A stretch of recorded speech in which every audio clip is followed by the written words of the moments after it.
अस्सलामुअलैकुम भाईजान मैं बहुत माड़ा मस्कीन बंदा वा। मेरी सारी रेहड़ी टुटी पई।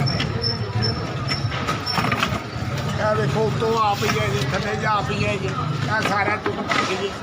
तो बस तुहाडी मेहरबानी है जो तुसीं हेल्प कर देंगे।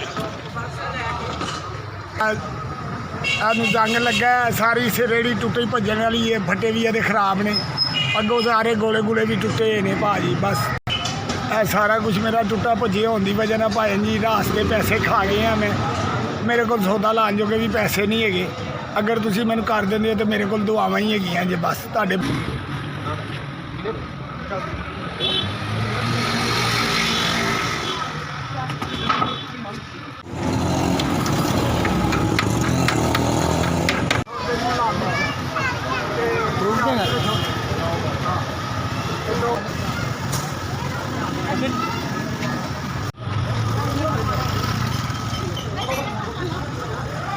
सवेरे 10 बजे मेरा शौक है, सारा कुछ आइएगा।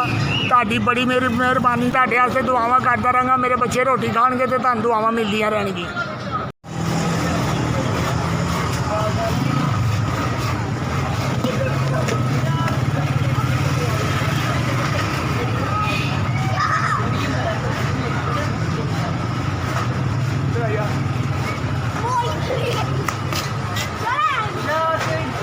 भला करे तुहानूं अल्लाह पाक, तुहानूं ढेर सारा रिजक देवे मेरा मालक। तुसीं मेरे नाल बहुत भला बहुत नेकी की है, मेरे बच्चों का ख्याल किया रब तो बाद, तो तुहाडी बहुत मेहरबानी।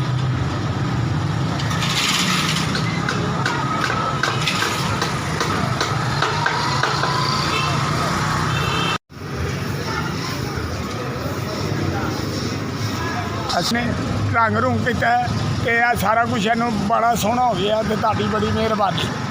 तो टोटल तुहाडा 7,370 रुपये लग गए हैं। तो तुहाडी बड़ी मेहरबानी, थैंक यू। तुहाडी वजह नाल मैं रोज़गार ते खलो गया। अल्लाह